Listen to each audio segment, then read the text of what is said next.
아멘. 우리 함께 인사 나누십시다. 메리 크리스마스. 할렐루야. 네. 성탄주일 함께 예비하는 모든 성도 여러분, 심령 가득 성탄의 기쁨이 가득하기를 간절히 축원합니다. 오늘 성탄을 준비하라라는 제목으로 말씀을 함께 나누겠습니다. 바로 하루 전, 내일이 성탄절입니다. 오늘 성탄 전야죠. 하나님께서 이 땅에 예수 그리스도를 보내시기 위해서 많은 계획과 준비를 하셨습니다. 성경을 통하여 예수님의 오시는 그 날의 준비, 하나님이 계획하신 일이 어떠한지 선지자들을 통하여 또한 예언의 말씀들을 보내시고 하나님께서 이렇게 준비하셨다라고 알려주고 있습니다. 그래서 온 세상에 미칠 큰 기쁨의 좋은 소식, 그 기쁨의 소식으로 오신 예수의 성탄, 예수님의 태어나신 그날, 온 인류가 함께 기뻐하고 즐거워하는 날이 분명합니다. 그 날을 위하여 우리가 어떻게 준비하고 있는가? 성도 여러분 잘 준비하고 계시죠? 추리를 만들고 캐롤을 함께 부르고 오늘 이 저녁에 또 성탄 축하의 밤 이 시간 하나님 앞에 오실 예수 그리스도를 어떻게 높여드릴까? 갖가지 재능을 가지고 목소리를 통하여 모양들을 가지고 하나님 앞에 드리기 위하여 준비하고 계신 줄로 믿습니다. 어찌 보면 온 세상이 기뻐할 가장 기쁨의 날인데 이 성탄을 준비하고 있는 사람들의 모습들을 통하여 보면 사실 예수 그리스도의 성탄을 기뻐하기보다 오직 자기 자신들의 즐거움과 기쁨을 찾고 있는 모습을 보게 됩니다. 성탄절에 무엇을 할까? 어떤 멋진 곳에 가서 보내볼까? 어떤 선물들을 나눌까? 그곳에 과연 예수 그리스도께서 준비되고 있는가? 예수 그리스도께서 함께하지 않는 성탄의 의미, 무슨 의미가 있을까? 그런데도 많은 사람들은 성탄을 준비하면서 이렇게 자기들의 성탄을 멋지게 보내기 위하여 준비하고 있는 모습을 봅니다. 작년 올 가을이었죠. 올 가을 노기현 연합회에서 필리핀으로 선교를 한 일주일 정도 다녀왔습니다. 근데 이미 그때가 10월이었는데 그때 이미 필리핀 가는 곳마다 아름다운 성탄 장식을 해놓고 또 캐롤을 들려주고 있는 모습을 보았습니다. 과연 그와 같은 준비가 오실 예수 그리스도를 위함인지 아니면 그들의 유익함과 그들의 필요를 위하여 준비하고 있는지 되묻지 않을 수 없었습니다. 우리는 어떻게 성탄을 준비하고 있는가? 오늘 본문의 말씀을 통하여 첫 번째 성탄을 준비했던 요셉의 모습 속에서 우리의 성탄의 준비가 어떠해야 하는지 잠깐 살펴보고 은혜 나누기를 원합니다. 요셉이 만난 성탄은 가장 첫 번째 성탄이었습니다. 이 땅에 오신 예수 그리스도, 그 오심을 준비해야 되는 요셉이었는데 요셉에게 있어서 그날은 너무나 괴롭고 고통스러운 날이었습니다. 왜냐하면 한 아름다운 여인과 요셉은 결혼하기로 약혼을 했습니다. 마리아라는 여인이죠. 그리고 이제 그 약혼이 진행되어 결혼하기 위하여 준비를 하고 있는 그때 어느 날 보니 그 아름다운 여인이 배가 불러오는 것을 보게 됩니다. 얼마나 기가 막히겠습니까? 여러분, 그와 함께 동침한 적도 없고 그와 함께 잠을 잔 적도 없는데 결혼해야 될 그 여인의 배가 불러오고 있다는 것을 보게 된다면 어떻게 할까요? 요셉은 지금 그런 마음을 가지고 보내고 있습니다. 너무나 고민스럽고 괴롭습니다. 이를 어떻게 해야 하는가 하는 거죠. 그래서 요셉이 내릴 수 있는, 선택할 수 있는 결정이 있었습니다. 그 고민 후에 그가 내릴 수 있는 결정이 있습니다. 첫 번째는 이런 괘씸하다기보다 너무너무 분노가 차오를 수밖에 없는 그런 상황일 수 있습니다. 왜냐하면 자신과 상관없이 결혼해야 될 그 여인이 임신하여 있는 상태라고 한다면, 그래서 이것을 사람들에게 알리자, 드러내서 그냥 내게 이런 모멸감을 주고 고민하게 한 그 여인을 그냥 사람들에게 맡기자 하고 공개적으로 알려버리는 결정입니다. 그러나 두 번째 결정은 그냥 그 자신이 나만 알고 조용히 끝내는 그런 결정을 내릴 수가 있습니다. 이 요셉은 두 번째 결정을 따릅니다.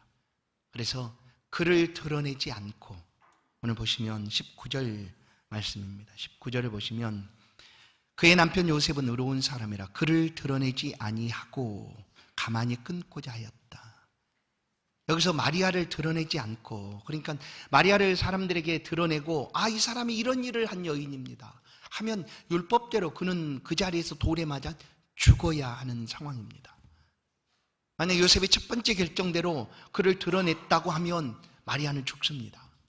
그러나 요셉은 그렇게 하지 않고 가만히, 그를 드러내지 않고 가만히 끊기를 원합니다.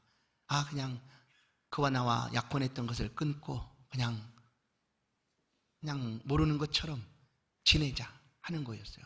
그렇게 되면 그 마음은 너무나 아프고 괴롭지만 한 사람의 생명은 살리는 것 아니겠습니까? 마리아의 생명은 살릴 수가 있는 상황이죠. 그래서 요셉이 19절에 있는 말씀처럼 가만히 끊고자 하였다. 그런데 19절을 잠깐 보시면 그의 남편 요셉은 의로운 사람이라고 얘기합니다. 의로운 사람. 여러분, 우리 마음속에 지금 요셉쯤 되니까 이런 거지 나는 전혀 그러지 못합니다. 그렇게 생각하십니까? 그러면 우리 말씀은 나와 상관없는 말씀일 수 있어요. 요셉은 의로운 사람인데 아무나 의롭다라고 불려지는가? 우리가 알고 있는 의로운 사람은 어떤 사람입니까? 물심판에서 오직 한 사람이 구원받는데 그가 바로 노아입니다. 그를 통하여 그의 8가족이 구원을 받죠. 성경은 노아를 향하여 이렇게 표현합니다. 창세기 6장 9절 노아의 사적은 이러하니라. 노아는 의인이요 당세의 완전한 자라. 의인이요 당세의 완전한 자라. 이런 사람이 의인인데, 이런 사람이 요셉 같은 사람인데 나는 그와 상관이 없어. 나는 전혀 그러지도 못하는 사람이야. 동방의 의인이라고 불려졌던 욥은 어떨까요? 욥도 하나님 앞에 그렇게 불려집니다. 그 사람은 온전하고 정직하여 하나님을 경외하며 악에서 떠난 자더라. 이런 사람을 의인이라고 불렀다. 형에 의해 돌에 맞아 죽어갔던 아벨, 그 역시 의롭다라고 성경은 기록하고 있습니다. 이런 사람이 의로운 사람이지 나하고는 전혀 상관이 없어 하면 오늘 말씀은 나는 상관없는 말씀이 됩니다. 왜냐하면 나는 의롭지 않다라고 여기기 때문이죠. 맞습니다. 우리 가운데 의로운 사람은 아무도 없습니다. 모든 사람은 죄를 범하였음에 하나님의 영광에 이르지 못하더니 의인은 없나니 하나도 없도다 하는 것이 성경의 말씀입니다. 그런데 놀랍게도 하나님께서 그 의인이 아닌 우리들을 구원에 내시기 위하여 아들을 보내시는 거죠. 성탄절을 통하여 아들 예수 그리스도를 보내십니다. 그런데 예수님도 오셔서 하시는 말씀은 내가 의인을 부르러 온 것이 아니다. 죄인을 불러 회개시키러 왔다라고 말씀을 합니다. 그러면 나는 의인이 아니에요. 그런데 왜 하나님은 우리들을 가리켜서 너는 의롭다라고 말해주는가? 그것은 바로 다른 것이 아니라 예수 그리스도를 믿음으로 말미암는 하나님의 의로움이 우리 가운데 임하였기 때문입니다. 그래서 여전히 우리는 죄인이라고 불려지지만 하나님은 너는 의롭다. 아니야, 너 아들 예수를 믿지? 그럼 내가 너를 의롭게 해줄 거야 하고 칭함받는 의인이다 해서 칭의, 우리가 의인으로 칭함을 받았다라는 거예요. 보십시오. 그러면 노아나 욥이나 아벨이나 이런 사람과 우리는 같지 않다라고 여긴다고 하면 오늘 이 말씀은 나와 상관이 없는데, 이 요셉이란 사람도 우리와 똑같은 사람인 것을 가르쳐주고 있는 거예요. 왜냐하면 이방 백부장 고넬료를 향하여, 이방 사람이죠. 그는 율법을 알지도 못하는 사람입니다. 이스라엘 백성도 아닙니다. 그런데 하나님은 그를 가리켜서 의롭다라고 말해줍니다. 하나님이 의롭다라고 말하는 것은 여호와를 경외하며 믿음 안에 사는 사람들을 향하여 하나님 의롭다라고 말해준다라는 거예요. 그래서 그의 남편 요셉은 의로운 사람이라 할 때 이것은 우리 모두에게도 해당되는 말씀입니다. 요셉뿐만 아니라 우리도 의로운 사람인 것을 말씀하고 있다라는 거예요. 그러니 오늘 요셉이 행한 성탄의 준비는 오늘 우리도 마땅히 그렇게 할 수 있는 그런 준비함이다라는 것을 말씀을 통하여 알게 됩니다. 요셉은 의로운 사람으로 그를 드러내지 않기 위하여 조용히 끊고자 했습니다. 그가 받은 분노, 모멸감, 그런 상처들을 그대로 갚을 수 있는 것이 요셉의 권리라고 할 수가 있죠. 왜냐하면 사람들은 그러지 않습니까? 누군가에게 그냥 애매하게 잘못함을 그냥 잘못한 것 없이 그냥 뭔가를 받으면 가만히 참질 않습니다. 사람은 어느 정도 가면 자기가 잘못했어도 너 잘못했지 하면 분노를 일으키고 분을 쏟아놓으려고 하는 것이 사람의 마음인데, 오늘 요셉이 그 여인을 위하여, 그 여인을 향하여 그 가진 분노를 쏟아놓는다 한들 누가 뭐라고 하겠습니까? 요셉을 향하여 누가 그를 향하여 요셉을 향하여 돌을 던지겠습니까? 마땅한 그의 권리라고 여겨지는 것들이죠. 분노를 쏟아놓고 그를 드러내서 돌에 맞아 죽도록 내어주는 것 역시 요셉의 권리일 수 있는데, 요셉은 그것들을 다 내려놓습니다. 그리고 그를 용서하기 위하여 조용히 끊고자 하였다라는 거예요. 이것이 요셉이 만나게 되는 첫 번째 성탄절을 위한 그의 준비였습니다. 그를 용서해주고 그냥 가만히 끊고자 하는 거죠. 만약 용서하지 못했다면 그는 사람들에게 그를 드러내놓고 돌에 맞아 죽도록 그래도 마땅하다 여겼을 것입니다. 그러나 요셉은 그를 용서해 줍니다. 그리고 가만히 끊고자 하는 거예요. 이것은 바로 요셉이 얼마나 한 생명을 사랑하고 있는가를 알 수 있습니다. 마땅히 분을 품어서 그를 죽인다 한들 요셉의 권리니 괜찮다라고 여길 수 있지만, 그는 하나님을 섬기는 사람이었고 하나님은 언제나 우리 가운데 너희는 생명을 택하라라고 말씀해 주고 있습니다. 너희 앞에 복과 화 그리고 생명과 저주를 두었으니 너희는 살기 위하여 생명을 택하라 라고 하시는 것이 하나님의 말씀입니다. 생명을 택하였습니다. 요셉은 용서하고 한 생명을 택함으로 그 일을 해결하고자 했다라는 거예요. 우리가 성탄을 준비한다고 할 때 아까 말씀드린 대로 우리는 성탄의 여러 가지 장식들 그리고 오실 예수 그리스도를 위하여 우리의 마음을 쏟고 준비할 수 있습니다. 그러나 그 준비함 가운데 이것이 분명히 필요하다라는 거예요. 우리가 다른 사람을 용서해 주지도 못한 채 오실 예수 그리스도의 평화로움을 우리가 만끽하기 원한다면 그것은 맞지 않는 것이다. 그래서 성찬을 준비하기 위해서는 용서해 주라라는 거예요. 예수님께서 우리를 위하여 마태복음 6장을 보면 주 기도를 가르쳐 줍니다. 너희는 이렇게 기도하라라는 거죠. 하늘에 계신 우리 아버지여 하면서 하나님 앞에 우리가 어떻게 기도를 드려야 되는지를 말씀해 주십니다. 마태복음 6장 12절을 보면 예수님께서 우리가 어떻게 하나님 앞에 기도해야 되는지를 말씀해 줍니다. 6장 12절.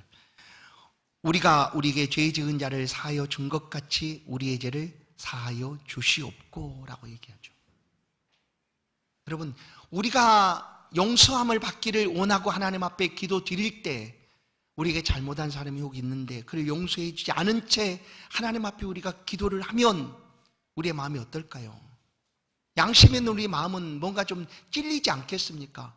너는 용서해 주지도 않은 채 너희 잘못을 하나님 앞에 용서해 달라고 구한다는 것이 예수님이 말씀하신 그 주기도를 통하여 보면 찔리는 일이죠.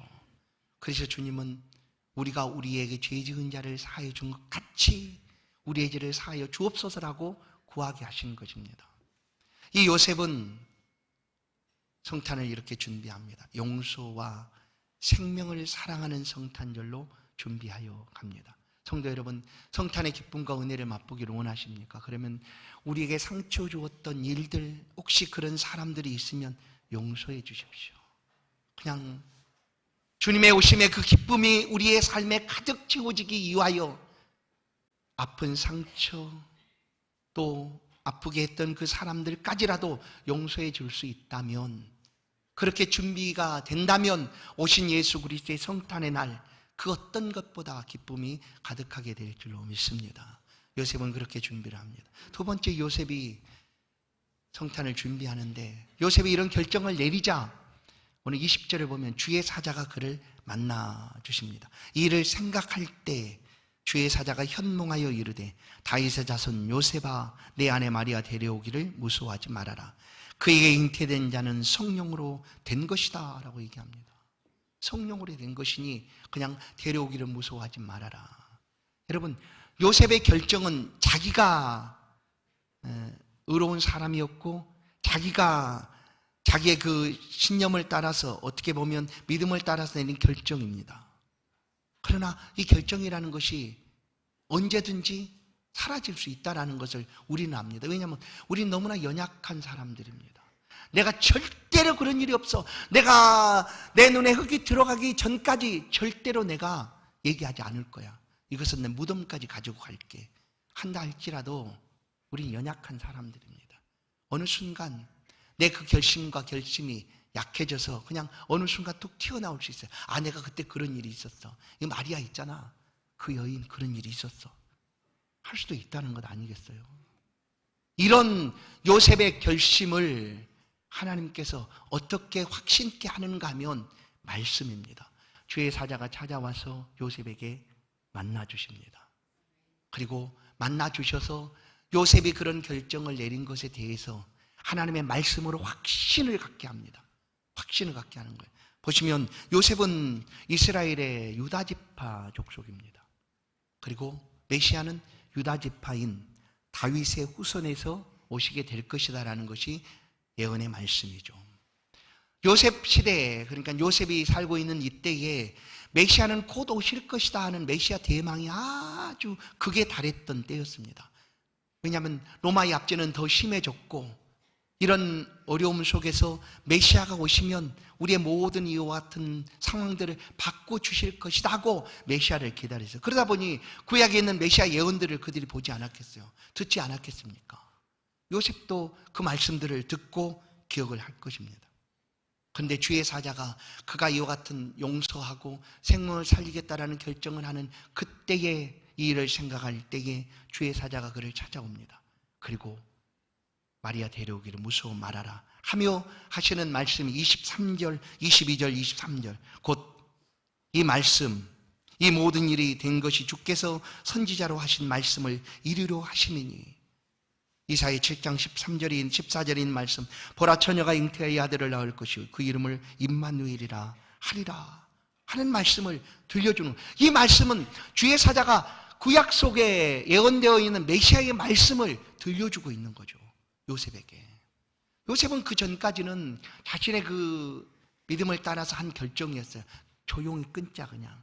가만히 끊어내자. 이 일을 그냥 발설할 필요도 없고 한 생명을 살리는 방법으로 그냥 나만 내 마음이 좀 아프고 쓰리지만 이 모든 것들이 다 물거품이 되었지만 그냥 한 영혼을 살리는 마음으로 조용히 끊자 하는 결정을 내렸던 것인데 그 결정이 확신을 가질 수 있도록 주의 사자를 보내셔서 하나님께서 그에게 말씀하신다는 거예요. 어떻게 해요? 말씀의 은혜를 사모하는 그런 성탄절의 준비가 필요하다라는 거예요. 우리도 예수 그리스도 오심, 왜냐하면 이 땅에 오시는 예수 그리스도를 사람들은 주의 말씀과 전혀 상관없이 살아가고 보내고 있습니다. 그들이 준비하는 성탄 준비에 주의 말씀이 어디에 있습니까? 예수 그리스도 오심이 그들의 준비함과 무슨 상관이 있습니까? 자기들의 이익을 위하여, 자기 자신들의 유익을 위하여 그렇게 준비하는 것뿐. 그러나 우리의 성탄의 준비는 하나님의 말씀의 은혜를 따라 그 말씀을 붙잡고 성탄을 준비해야 된다라는 거예요. 그래서 성경은 우리 가운데 너희는 그리스도를 아는 지식에까지 자라가라라고 말합니다. 예수 그리스도 알아야 합니다. 주의 말씀을 들어야 합니다. 그리고 그 안에서 오시는 예수 그리스도의 성탄의 큰 의미를 우리가 발견할 수 있어야 된다라는 거예요. 하나님 말씀이 없으면 예수의 성탄은 나와 상관이 없는 성탄이 될 수밖에 없습니다. 그런데 주의 사자가 이 요셉에게 찾아와서 말씀합니다. 내 아내 마리아 데려오기를 무서워하지 말아라. 이것은 예언된 말씀 그대로 보라 처녀가 잉태의 아들을 낳을 것이요 그 이름을 임마누엘이라 하리라 하는 말씀을 들려줍니다. 성도 여러분, 우리가 성탄절이 되면 해마다 듣는 주의 말씀들이 있습니다. 그래서 이런 말씀들이죠. 말씀하신 대로, 예언하신 대로 우리 가운데 임하셨다.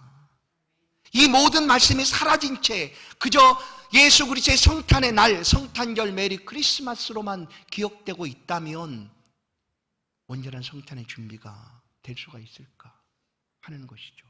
오늘 요셉은 하나님 앞에서 말씀을 붙잡고 이 성탄을 준비합니다. 그러자 그의 그 준비함을 통하여 그리스도 예수께서 이 땅에 오시게 되는 거예요. 물론 이건 역사는 가정 만약이라는 게 없죠. 그러나 굳이 우리가 한번 살펴본다면 요셉이 이렇게 성탄을 준비하지 못했다고 한다면, 끊고 헤어지고 떠났다고 한다면 어떻게 됐을까? 그러면 요셉의 이름은 아마 우리가 매년 성탄절을 통하여 보는 이름에서 다른 이름으로 바뀌어지지 않았을까? 그러지 않겠습니까? 이 요셉은 성탄을 이렇게 준비해 갑니다. 그리고 가장 중요한 성탄 준비는 그에게 있어서 말씀하신 대로 순종함이었다라는 거예요. 순종이었습니다. 순종.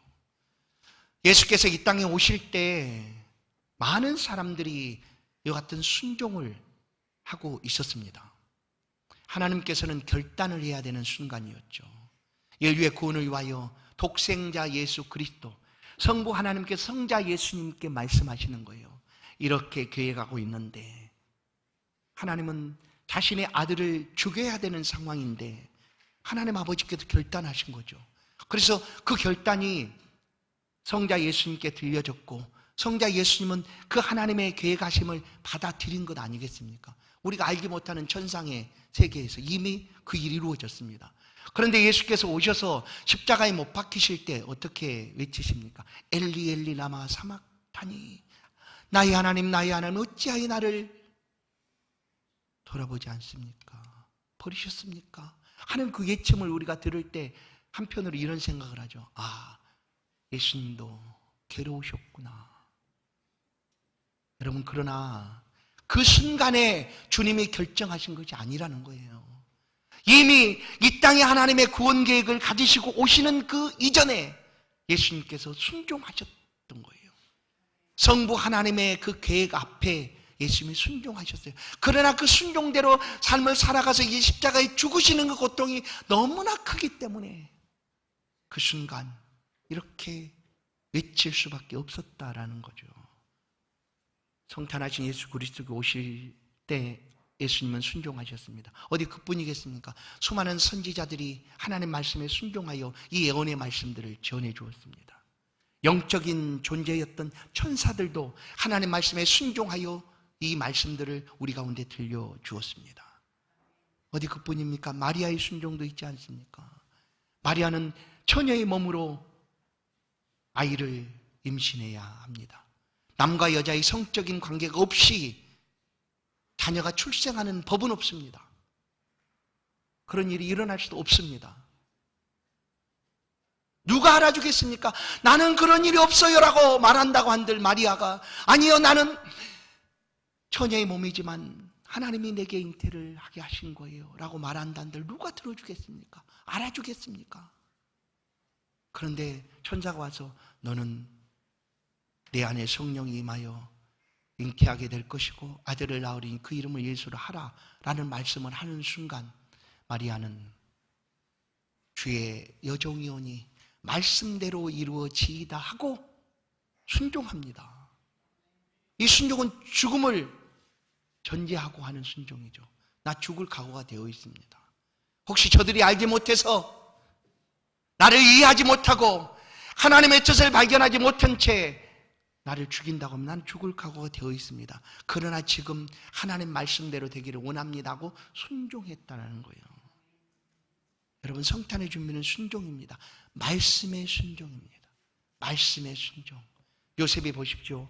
이 주의 사자가 와서 그에게 말합니다. 24절, 요셉이 잠에서 깨고 일어나 주의 사자의 분부대로 행하여 그의 아내를 데려왔으나, 보세요. 여기서 요셉이 주저하고 있는 어느 한순간이라도 보입니까? 주저하고, 아유, 이렇게 해야 될까? 아유, 아니, 좀 기다려봐야지, 생각 좀 해봐야지, 이러지 않습니다. 즉시 그는 순종한, 잠에서 깨어 일어나 주의 사자의 분부대로 행하여 그 여인을 데리고 옵니다. 그리고 아들을 낳기까지 동침치 않았더라. 즉시 순종이죠. 말씀 앞에 순종합니다. 우리가 말씀을 순종한다는 것은 잘 이해가 되는 한 가지 사건이 있습니다. 예수님의 제자 베드로가 아직 부름받기 전이죠. 예수님에 대해 잘 모를 때였습니다. 어느 날 갈릴리를 지나다가, 바닷가를 지나다가 예수님 그 배에 오르십니다. 아침쯤 되어서 오르시고 묻습니다. 혹시 잡은 것이 있느냐? 그러자 어부들이 우리가 밤새도록 수고했는데 잡은 것이 하나도 없습니다. 그러자 예수께서 그들을 향하여 말합니다. 깊은 데로 가서 그물을 오른쪽에 던져라 라고 얘기합니다. 그때 이제 이 예수님의 말씀 앞에 순종한다는 것은 무엇인가를 베드로가 잘 보여줍니다. 베드로가 이렇게 말합니다. 우리가 밤새도록 수고하여 잡은 것이 없지만은 말씀에 의지하여 그물을 내리리이다. 아멘. 밤새도록 수고하여 잡은 것이 없다는 것은 그의 상황이죠. 그가 지금껏 가졌던 경험들입니다. 그리고 지금 나가봤자 고기가 없습니다 하는 것일 수 있어요. 그러나 그런 거 상관하지 않겠습니다. 내가 가졌던 경험, 내가 가졌던 지식, 내 모든 것들 다 상관하지 않겠습니다. 오직 당신이 하신 말씀, 그 말씀만 내가 듣고 따르겠습니다. 이것이 순종입니다.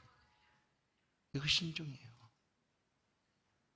요셉이 성탄을 준비하기 위해 순종하였다라는 것은 이렇게 하나님의 말씀 앞에 순종했다라는 것입니다.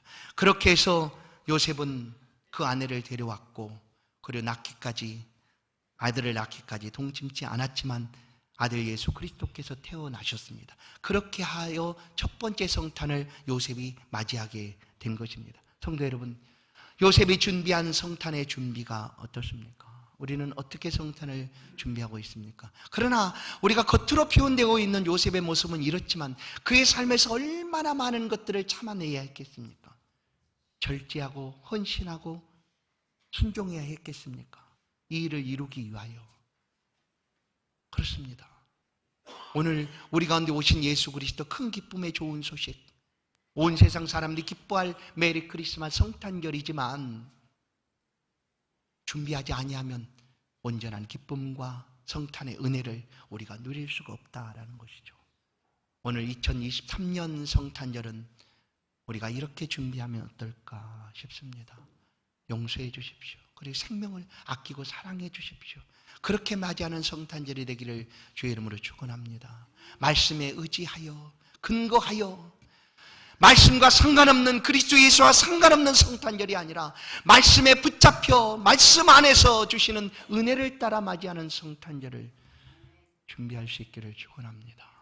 말씀이 어떻게 들려지든지 이것이 하나님의 말씀이라면 그 말씀 앞에 순종하여 맞이하는 복된 성탄절 되기를 주의 이름으로 간절히 축원합니다. 하나님 감사합니다. 좋으신 하나님, 이 시간 우리가 주 앞에 있습니다. 우리를 구원하시고 하나님의 백성 삼으시고 의인이라 불러주시고 또 우리에게 아들 예수 그리스도를 보내주시어서 그 오시는 그날 마음껏 기뻐하고 즐거워하고 그리스도 예수 안에서 기쁨과 감사와 평강을 누릴 수 있는 은혜를 주셔서 감사합니다. 성탄절을 준비하는 우리의 심령 속에 우리가 내려놓지 못하였던 것, 용서하지 못하였던 것들 다 하나님 앞에 내려놓고 용서하고 생명을 사랑하고 또한 말씀에 근거하여 순종하여 이 성탄을 준비하오니 우리 가운데 오시옵소서. 우리의 심령에 자정하여 주옵소서. 우리의 평생이 주와 함께하는 그런 복된 성탄의 은혜가 가득하도록 역사하여 주옵소서. 예수 그리스도의 이름으로 기도하옵나이다. 아멘. 이 시간에는 귀한 예물을 드리는 시간입니다. 특별 찬송을 하나님